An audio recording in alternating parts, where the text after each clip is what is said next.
Iglesia del Señor, un saludo fraterno para todos ustedes en el amor de nuestro Señor Jesucristo. Para ustedes también, queridos amigos, un saludo en el amor de nuestro Señor Jesucristo. Vamos a estudiar la primera carta del apóstol Pablo a los Corintios.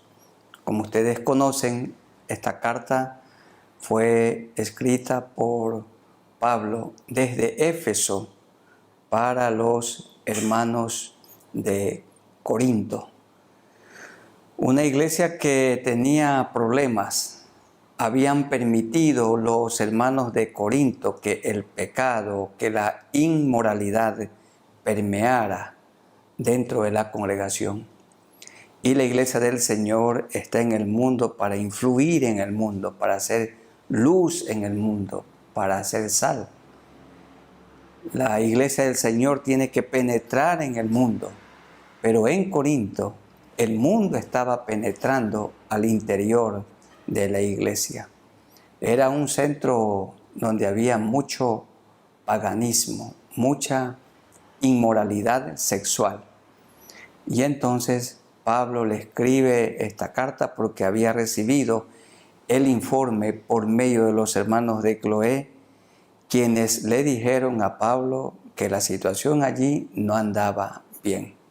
Habían actos bochornosos de inmoralidad que Pablo tenía que corregir, que él tenía que amonestar. Y con el poder de Dios ellos tenían que abandonar estas prácticas. Vamos orando al Señor para que Él nos ayude en este estudio que tiene como tema pecados que los corintios debían abandonar. Seguramente también al revisar estos pecados podemos evaluarnos a nosotros mismos, mirar cómo andamos como familia y la iglesia del Señor en la que servimos. Oremos a Dios. Soberano Señor, te rogamos que nos ayudes, Señor, para este tiempo de estudio bíblico. Que tu palabra nos edifique. Vamos a revisar algunas prácticas pecaminosas que los hermanos de Corinto, que los corintios tenían que abandonar. Algunos autores dicen que estos hermanos a quienes Pablo llama carnales no eran creyentes, pero sí eran creyentes porque Pablo se refiere a ellos como hermanos y como santificados, pero habían dado lugar a la inmoralidad y necesitaban confesar sus pecados y volverse a Dios de todo corazón. Que tu Santo Espíritu sea el que nos guíe en este momento al estudiar tu palabra. En el nombre de nuestro Señor Jesucristo. Amén. Hermanos amados, vamos a revisar en los primeros 6 capítulos 7 pecados que los corintios debían abandonar. En primer lugar, ellos debían abandonar las divisiones.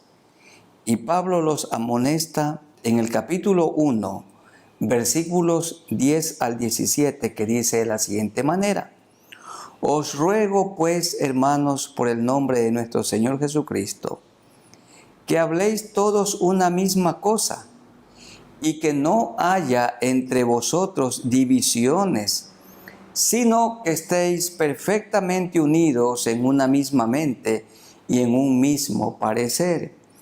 Porque he sido informado acerca de vosotros, hermanos míos, por los de Cloé, que hay entre vosotros contiendas.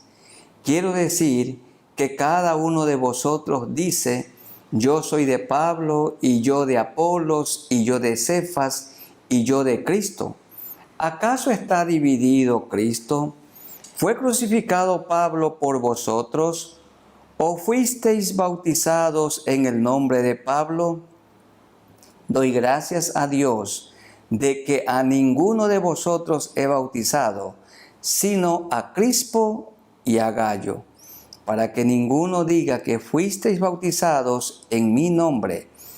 También bauticé a la familia de Estéfanas.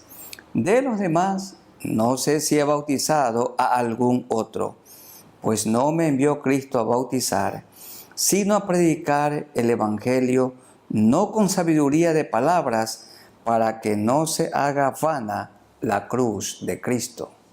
Amén. ¿Qué produjo en Corinto las divisiones?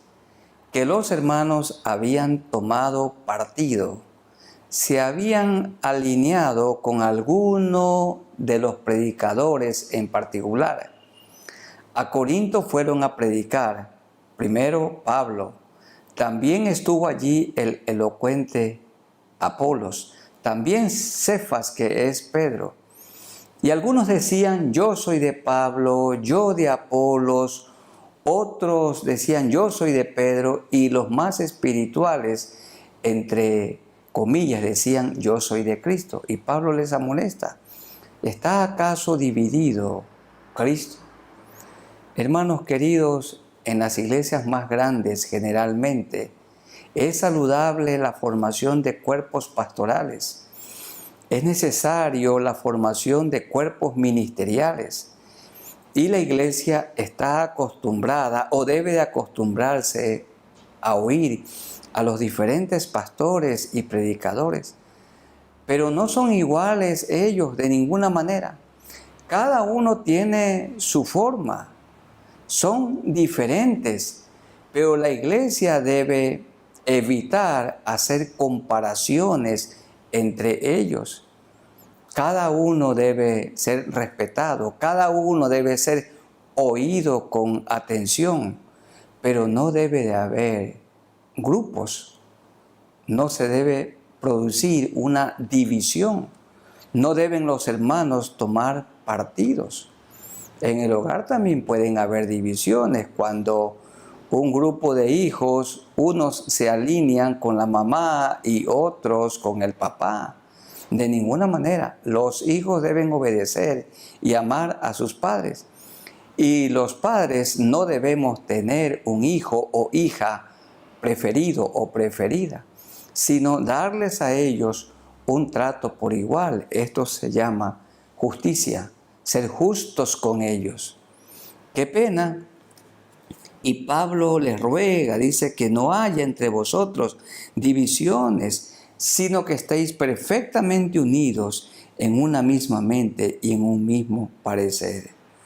¿Acaso está dividido Cristo, dice Pablo en el verso 13? ¿Fue crucificado Pablo por vosotros o fuisteis bautizados en el nombre de Pablo? Cristo es el dueño de la iglesia. Y nosotros somos sus colaboradores, nosotros somos sus siervos. Amada iglesia del Señor, la iglesia del Señor está acostumbrada a oír a muchos pastores, a varios predicadores, y la iglesia debe respetarlos a cada uno de ellos y amarlos, pero no tomar partido, no hacer comparaciones. Saber que cada uno tiene su forma, cada uno tiene su estilo, porque Dios demanda unidad, pero no uniformidad. No tenemos que imitar la voz o la forma como otro habla. Cada uno tiene que hacerlo de una manera natural, porque el Espíritu Santo es el que ha repartido dones y talentos. Y cada persona, cada predicador es diferente, aunque predica lo mismo, la misma doctrina, la misma enseñanza, pero la forma es diferente. Que el Señor nos ayude. Y Pablo combatió la división al interior de la iglesia. Y sabemos que más adelante ellos se reconciliaron, gracias a Dios. En segundo lugar, la iglesia de Corinto o los hermanos corintios debían abandonar la sabiduría del mundo. Recuerden que los hermanos de Corinto eran de Grecia y los griegos se dedicaban a pensar. Su trabajo era meditar. Ellos eran filósofos allí habían muchos pensadores. Y entonces ese pensamiento filosófico se había infiltrado dentro de la congregación, porque los griegos pensaban que el espíritu y el alma son buenos, pero que la carne es mala. Y uno de ellos decía que el cuerpo es la tumba del alma, y pensaban que con el cuerpo se puede hacer lo que quiera, y podían fornicar, y podían adulterar, y con su cuerpo podían emborracharse, y sin embargo en espíritu y en alma estar en comunión con Dios. Esto no es posible. El Señor quiere que nuestro cuerpo, alma y espíritu sean presentados delante de Él, enteramente santificados. Primera a los Corintios, capítulo 1, vamos a leer los versículos 20 hasta el 31. ¿Dónde está el sabio? ¿Dónde está el escriba? ¿Dónde está el disputador de este siglo? ¿No ha enloquecido Dios la sabiduría del mundo? Pues ya que en la sabiduría de Dios el mundo no conoció a Dios, mediante la sabiduría agradó a Dios salvar a los creyentes por la locura de la predicación.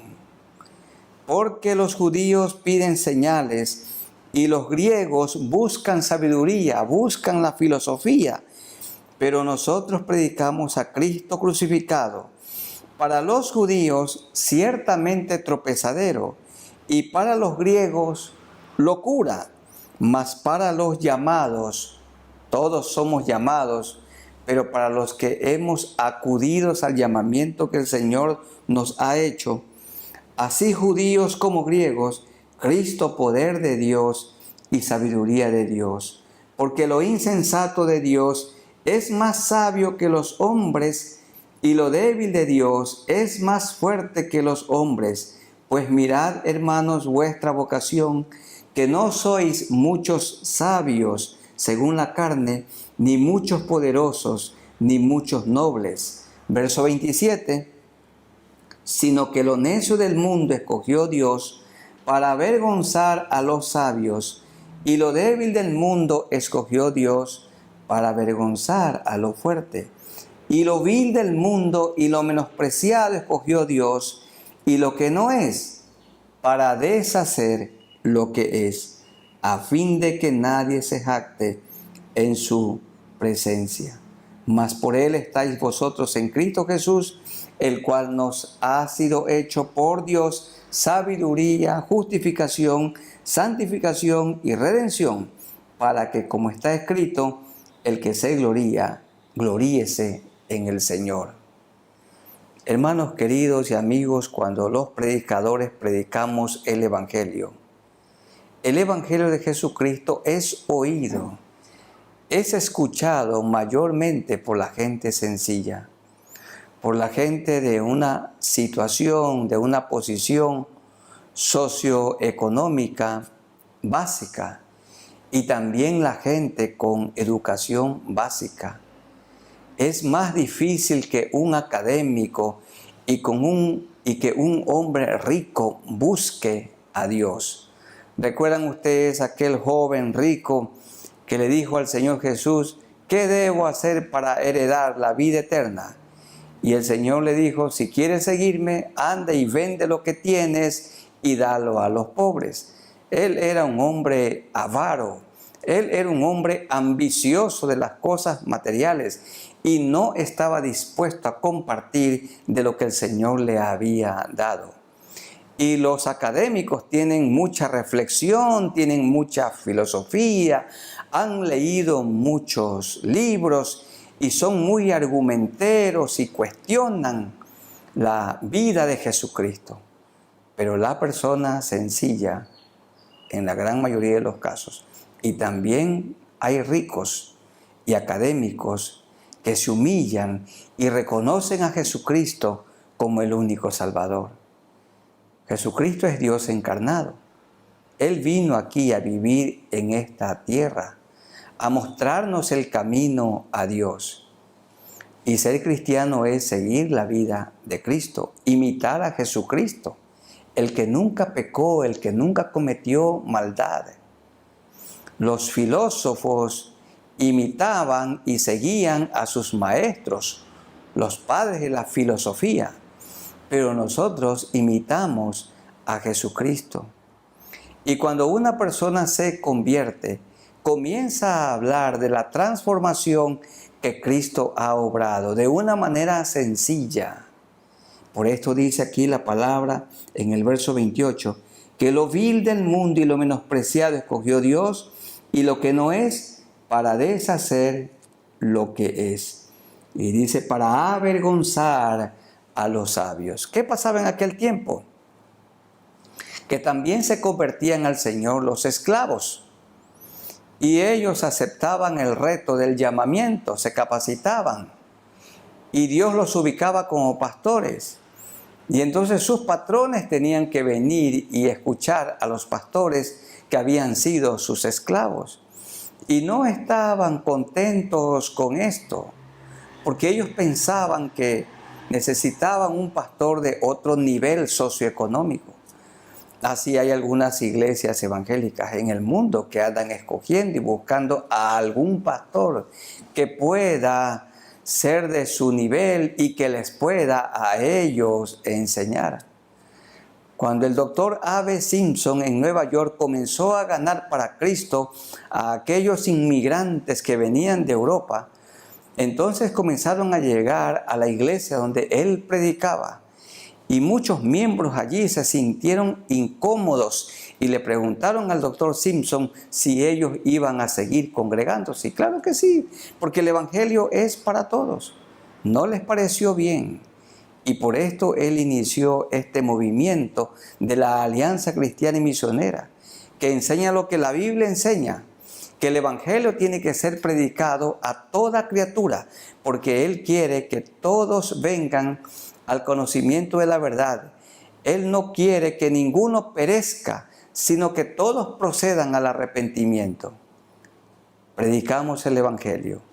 Y cuando esparcimos la semilla, la gente sencilla es la que mayoritariamente busca al Señor. Y yo también soy parte de ese grupo, de lo vil del mundo que el Señor escogió.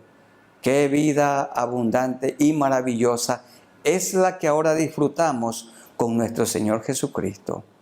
Hermanos queridos, erradiquemos de nuestra vida, de nuestro hogar y de la iglesia del Señor el orgullo. No nos olvidemos, hermanos consiervos, no hay iglesias que deben de apuntar a cierta clase social. No, eso no es bíblico. Tenemos que predicar, la iglesia del Señor Jesucristo tiene que predicar el evangelio a toda criatura.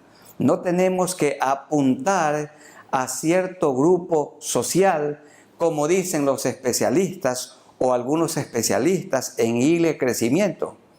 La palabra del Señor dice que tenemos que predicar el evangelio a toda criatura, al pobre y al rico, al que tiene poca academia y al académico, al que no piensa y al pensador. A todos tenemos que predicarles el evangelio, a los que viven en los grandes centros urbanos y a la gente de las afueras de la ciudad, a la gente de los campos, de los lugares rurales. Todos tienen que oír el evangelio del Señor Jesucristo. En tercer lugar, los corintios debían abandonar las palabras persuasivas de humana sabiduría o las palabras altilocuentes, porque ellos tenían un lenguaje muy florido. Dice el capítulo 2, versículos 1 al 5. Así que, hermanos, cuando fui a vosotros para anunciaros el testimonio de Dios, no fui con excelencia de palabras o de sabiduría, con palabras rebuscadas, con palabras escogidas, pues me propuse no saber entre vosotros cosa alguna, sino a Jesucristo y a este crucificado. Verso 3. Y estuve entre vosotros con debilidad y mucho temor y temblor.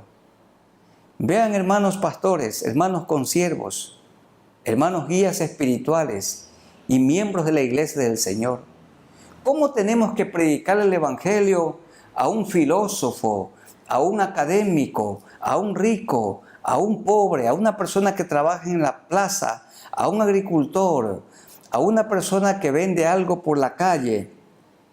¿Cómo tenemos que predicarle?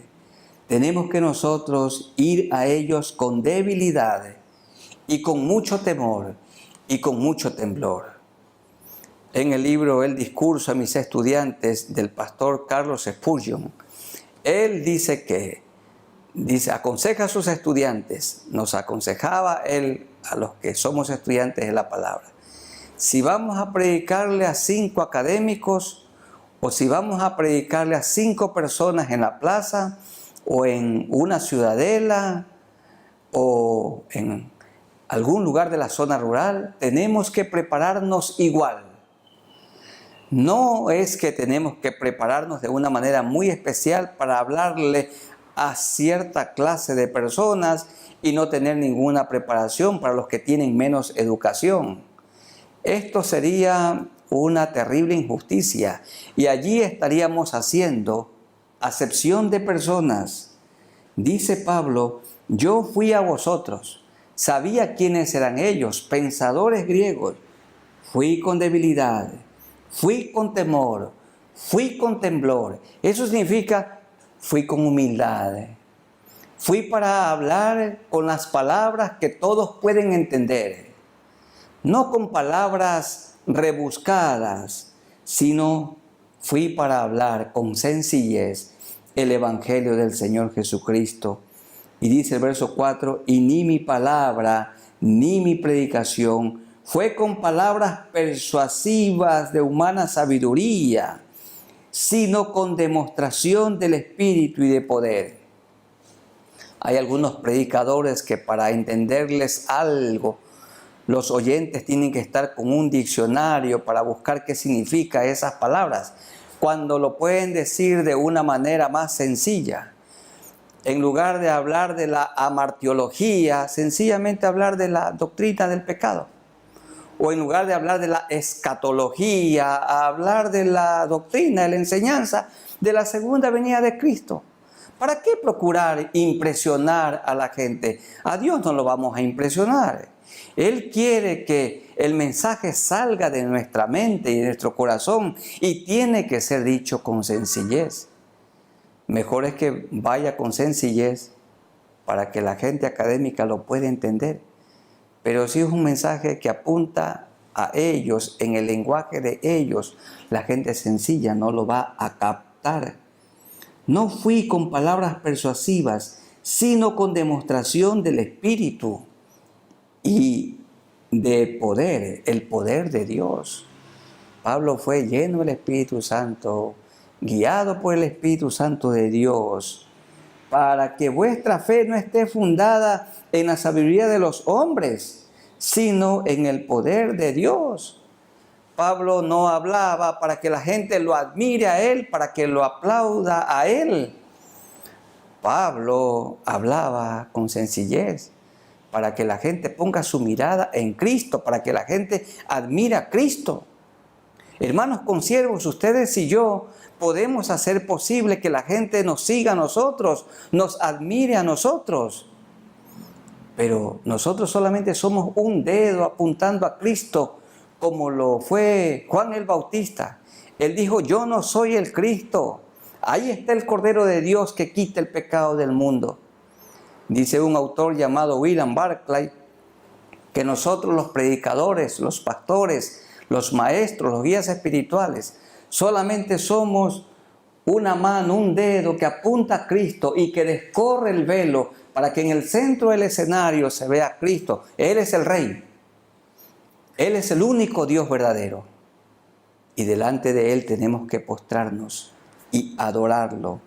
Dice Pablo, yo no quiero que pongan su mirada en mí, que me miren a mí, que me admiren a mí, que pongan su fe en mí. Porque hay gente que dice, yo le tengo fe a tal pastor, yo le tengo fe al médico, yo le tengo fe al remedio, y no le tienen fe a Cristo.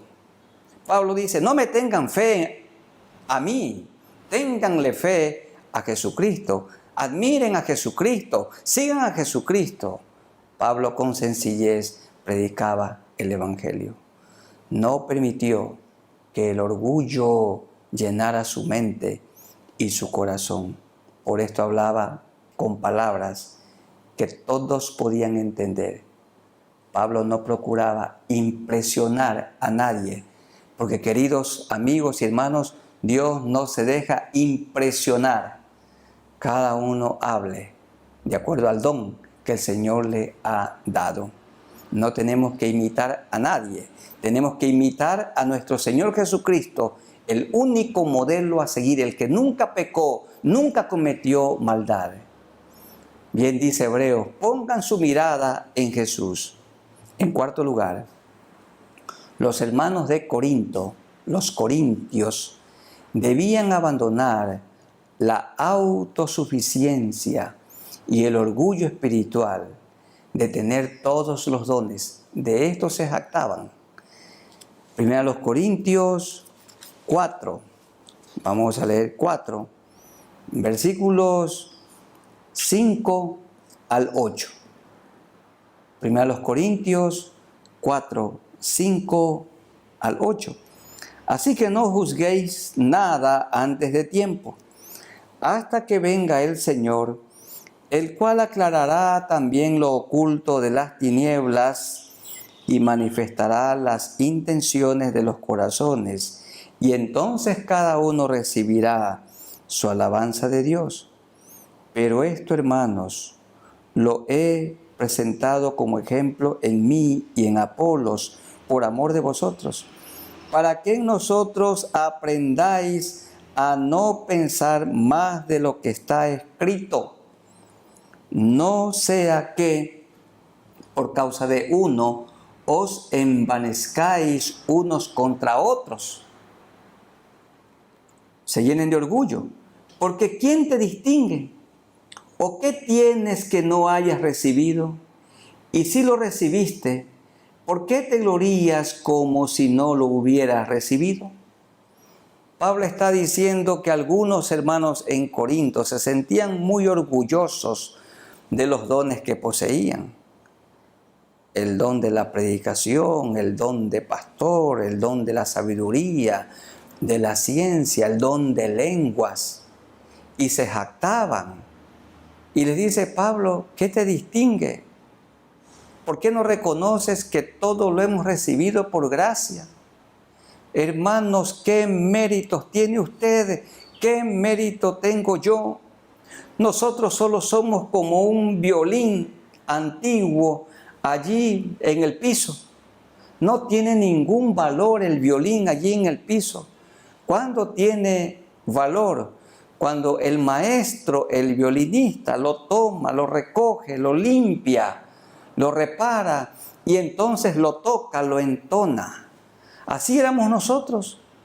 No teníamos valor alguno, pero la sangre de Cristo nos ha limpiado y Él nos ha dado el Espíritu Santo de Dios y Él nos ha repartido dones y talentos que ahora los ejercemos en su reino. Porque ¿quién te distingue? ¿O qué tienes que no hayas recibido? Todo es un regalo del cielo, comenzando con la salvación tan grande. Y si no lo hubieras recibido, ya estáis saciados, dice, ya tienen todos los dones. Ya estáis ricos, sin nosotros reináis. Y ojalá reinaseis para que nosotros reinásemos también juntamente con vosotros. Es decir, Pablo había enseñado allí y no reconocían todo lo que Pablo había hecho en ellos. Hermanos amados, lo que ustedes han aprendido y lo que yo he aprendido ha sido por la gracia del Señor, leyendo la palabra de Dios, pero también tantos maestros que nos han enseñado, a tantos predicadores que hemos escuchado. Y en el seminario Dios usó a maestros para enseñarnos la palabra de Dios.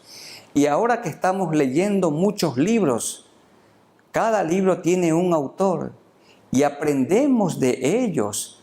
Todo lo hemos recibido. Dijo Salomón, no hay nada nuevo bajo el sol. Y tenemos que vivir agradecidos, porque lo que tenemos es por pura gracia del cielo, no es por méritos personales. La iglesia de Corinto debía abandonar el orgullo, la autosuficiencia, y tenían que reconocer que todo viene del cielo como regalo de Él. En quinto lugar, los hermanos de Corinto debían abandonar la inmoralidad sexual. Esto dice capítulo 5, versículos 1 en adelante. Debían abandonar la inmoralidad sexual.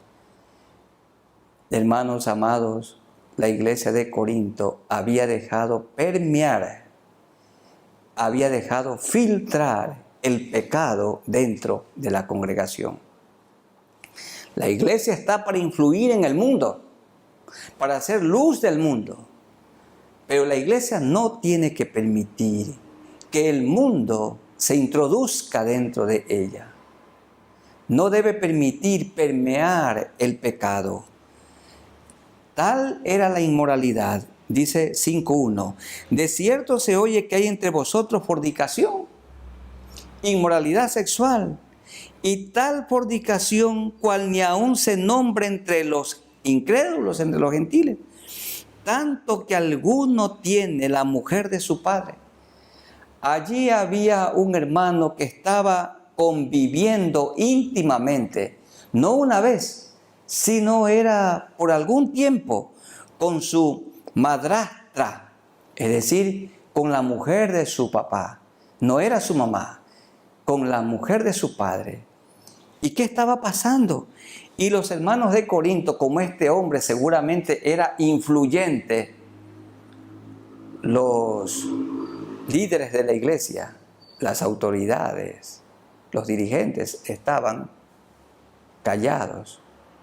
A lo mejor era un hombre que daba mucho dinero, era fiel en pagar sus diezmos, era una persona influyente y la iglesia guardaba silencio. Y vosotros, dice el verso 2, estáis envanecidos. ¿No debierais más bien haberos lamentado para que fuese quitado de en medio de vosotros el que cometió tal acción? Ese hombre tenía que haber sido disciplinado. Ciertamente yo como ausente en cuerpo, pero presente en espíritu, ya como presente he juzgado al que tal cosa ha hecho. En el nombre de nuestro Señor Jesucristo, reunidos vosotros y mi espíritu, tengan una asamblea, le dice, con el poder de nuestro Señor Jesucristo, o en una iglesia grande, que se reúna el cuerpo de diáconos, el cuerpo pastoral, que se reúna el cuerpo de obreros voluntarios, la comunidad de siervos.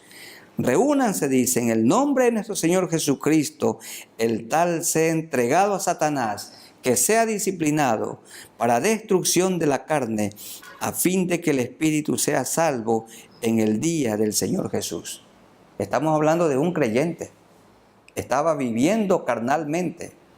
Y Pablo dice que se lo discipline, que se ha quitado ese hombre de la comunión, que se ha quitado del cargo que tenía, que se lo discipline para que se arrepienta, para que confiese su pecado. Y el propósito era buscar la restauración del hermano. Dice la última parte, a fin de que el espíritu sea salvo en el día del Señor Jesús, que sea entregado a Satanás, para que Satanás los zarandee. Y en 2 Corintios se puede ver que este hombre sí se arrepintió y se le levantó la disciplina. Le dijo Pablo, levántenle la disciplina para que no sea consumido de demasiada tristeza. Hermanos consiervos, no solapemos el pecado en nuestra vida, no lo solapemos tampoco en nuestros hogares. Puede ser muy duro, difícil, y no solapemos, no encubramos el pecado en la congregación que el Señor nos ha permitido pastorear, en el rebaño del Señor que Él ha puesto bajo nuestro cuidado. Hay muchas congregaciones e iglesias locales que hoy ya no disciplinan, porque también hay el temor que el hermano se vaya. hay que aplicar una disciplina. La disciplina tiene que ser aplicada con amor. Porque el Señor dijo, el padre que ama a su hijo lo disciplina. Y el que no lo ama lo deja sin disciplina y se convierte en un bastardo, alguien que es como una serpiente. Queridos padres, tenemos que disciplinar a nuestros hijos y amonestarlos. Tenemos que estorbarles el pecado. De otra manera nuestros hijos pueden crecer como crecieron los hijos de Elí en el pecado. Eran inmorales. Su padre no les estorbó lo malo. Hay que estorbar lo malo en nuestra vida. Hay que estorbar lo malo, el pecado en el hogar. Hay que estorbar el pecado en la iglesia del Señor. Que el Señor nos ayude. Porque predicar esto es sencillo. Ponerlo por obra, se necesita la gracia del cielo. Tenían que abandonar la inmoralidad sexual, la porneia, que no solo tiene que ver con fornicación, sino con toda clase de inmoralidad, incluida también o incluido el homosexualismo. En sexto lugar, los hermanos de Corinto debían abandonar los pleitos entre ellos y los escándalos delante de las autoridades civiles. Esto dice el capítulo 6, versículos 1 al 11. Leamos algunos. 6:1. ¿Osa alguno de vosotros, cuando tiene algo contra otro, ir a juicio delante de los injustos y no delante de los santos? Aquí injusto se refiere a las autoridades que no conocen a Dios. ¿O no sabéis que los santos han de juzgar al mundo? Y si el mundo ha de ser juzgado por vosotros, ¿sois indignos de juzgar cosas muy pequeñas? ¿O no sabéis que hemos de juzgar aún a los ángeles? ¿Cuánto más las cosas de esta vida? Si pues tenéis juicios sobre cosas de esta vida, ¿ponéis para juzgar a los que son de menor estima en la iglesia? ¿Cuáles son las personas de menor estima? Los que no son creyentes. Para avergonzaros lo digo, verso 5, pues que no hay entre vosotros, no hay en su congregación, en mi congregación, sabio, ni aun uno que pueda juzgar entre sus hermanos, sino que el hermano con el hermano pleitea en juicio, y esto ante los incrédulos. Así que por cierto es ya una falta que vosotros, o en vosotros, que tengáis pleitos entre vosotros mismos. ¿Por qué no sufrís más bien el agravio? ¿Por qué no sufrís más bien el ser defraudados? Sino que el hermano con el hermano pleitea. El estar pleiteando, el estar peleando, ya era un pecado. Pero doble pecado. Los hermanos hacían escándalo delante de las autoridades. Llevaban sus pleitos a los jueces paganos. Y Pablo dice, no hay consejeros, no hay pastores, no hay en la iglesia guías espirituales, no hay diáconos con madurez espiritual que puedan arreglar el asunto, que puedan tomar a la pareja que se quiere divorciar y aconsejarles y guiarlos para que no lo hagan. Qué triste y qué vergüenza que una pareja de cristianos vayan ante los jueces diciendo que se quieren divorciar. Esto sí es una vergüenza, hermanos queridos. Dios tenga misericordia de nosotros. Y otros juicios por tierra o juicios por asuntos económicos y otras cuestiones. Bueno, gracias a Dios, porque una buena parte de creyentes busca el consejo dentro de la iglesia del Señor. Hermanos que me escuchan, hermanos presentes, tengamos cuidado. Cuando un problema se presenta en la congregación, cuando algún litigio se presenta en la familia, hay que buscar a Dios en oración, hay que buscar el consejo del cielo, pero hay que buscar también a los hermanos en la fe. Para esto están los pastores, para esto están los ministros, los maestros, los consejeros, los guías espirituales para poder aconsejar. No demos lugar para que el buen nombre de Cristo sea manchado con escándalos fuera. Bueno, a mí me ha tocado la triste experiencia en algunos casos de estar delante de los jueces por algunos siervos del Señor que han demandado a la Iglesia Nacional que me honro en presidir. Y esto ha sido muy triste. Recuerdo lo que algunos jueces han dicho. ¿Cómo es que ustedes que predican el Evangelio y dicen tener el amor de Dios están pleiteando entre ustedes? ¿Por qué no se reconcilian? Personas que no conocen al Señor.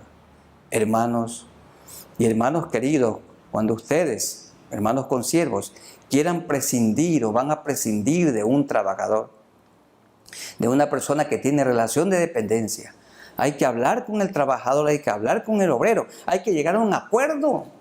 No tenemos que permitir que ese hermano, que esa hermana vaya delante de los jueces a poner una demanda, una denuncia.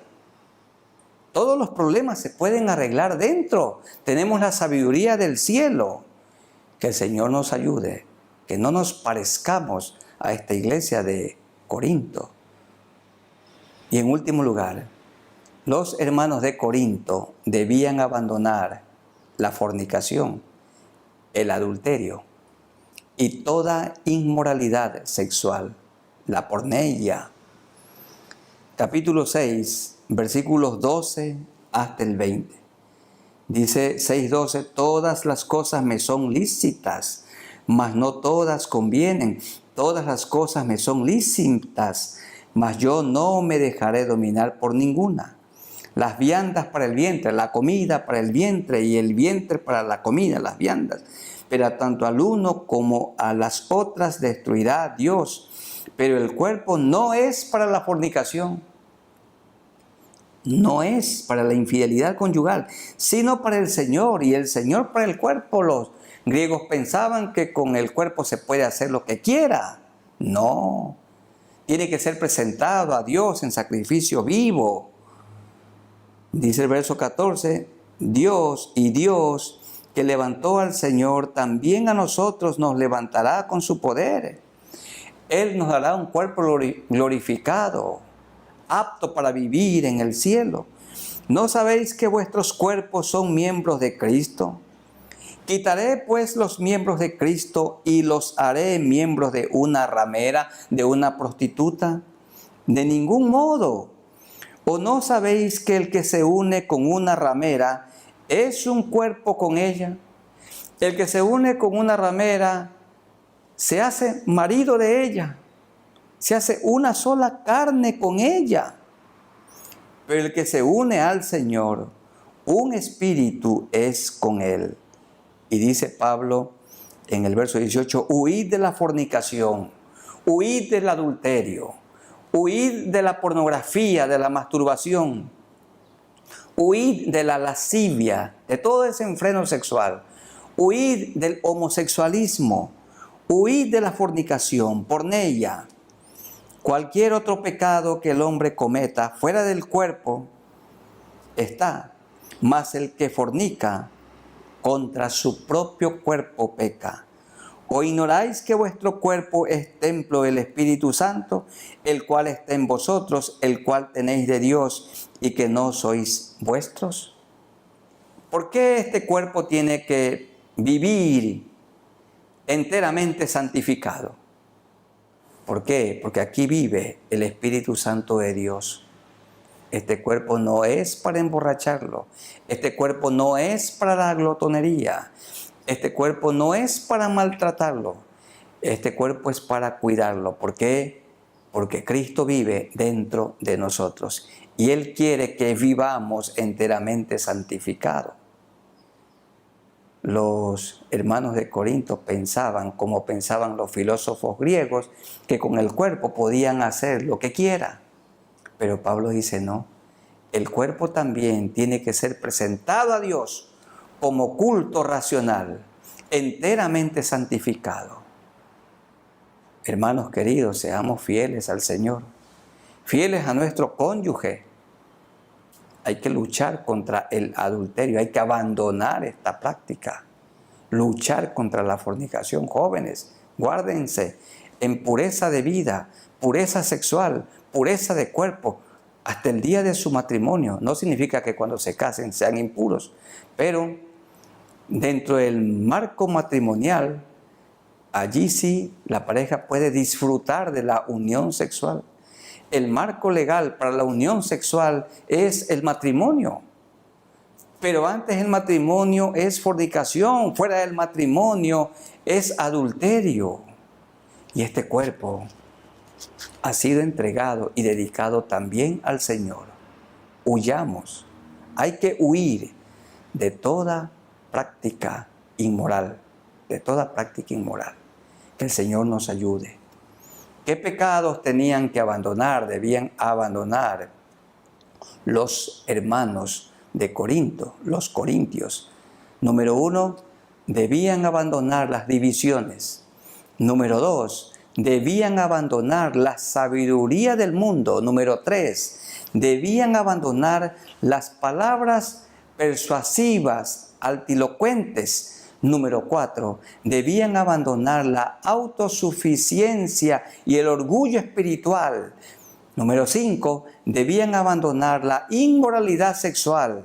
Número 6, debían abandonar los pleitos entre creyentes y los escándalos públicos delante de los jueces paganos.